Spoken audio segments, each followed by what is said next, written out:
প্রবাস থেকে শিশু সন্তান জিসানের জন্য চকলেট আর খেলনা নিয়ে বাড়ি আসার কথা ছিল ফিরোজ তরফদারের।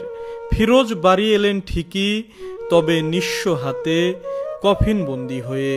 3 বছরের জিসান, যে কিনা এতদিন বাবার কোলে ওঠার অপেক্ষায় ছিল, আজ বাবার লাশ ছুঁয়ে দেখেই শেষ করল তার অপেক্ষার প্রহর।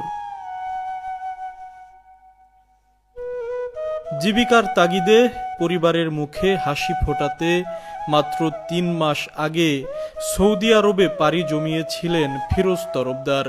সৌদির তাবুক প্রদেশের আল উজ শহরে স্যানিটারি মিস্ত্রির কাজ করতেন তিনি।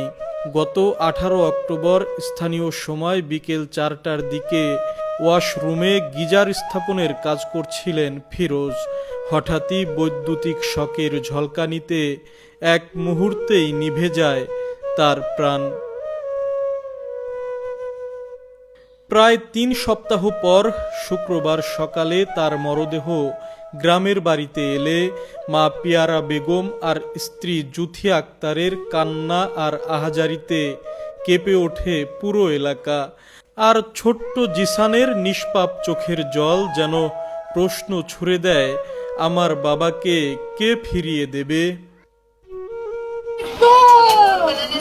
আমার দেশ কত কষ্ট করছে রে মা, কত কষ্ট করে কাম করছে, টাকা কামাই করবেন শুনি রে।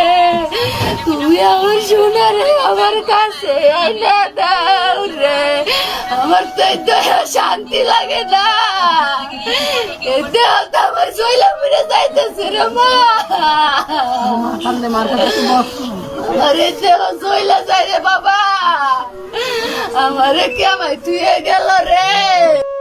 বড় ভাইয়ের লাশের ভার বইতে গিয়ে বারবার কেঁপে উঠছে ছোট ভাই মিরাজ তরফদার। তার বুক ভাঙা কান্না কাঁদিয়েছে উপস্থিত সকলকে।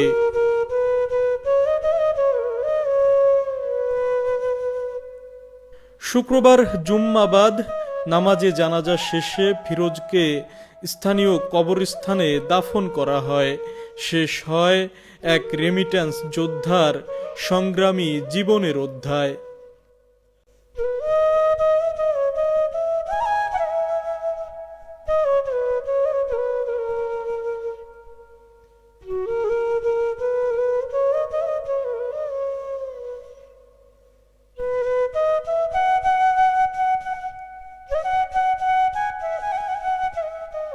ফিরোজ তরফদার রাজবাড়ী সদর উপজেলার পাচুরিয়া ইউনিয়নের জগৎপুর গ্রামের দুবাই প্রবাসী মঞ্জু তরফদারের ছেলে।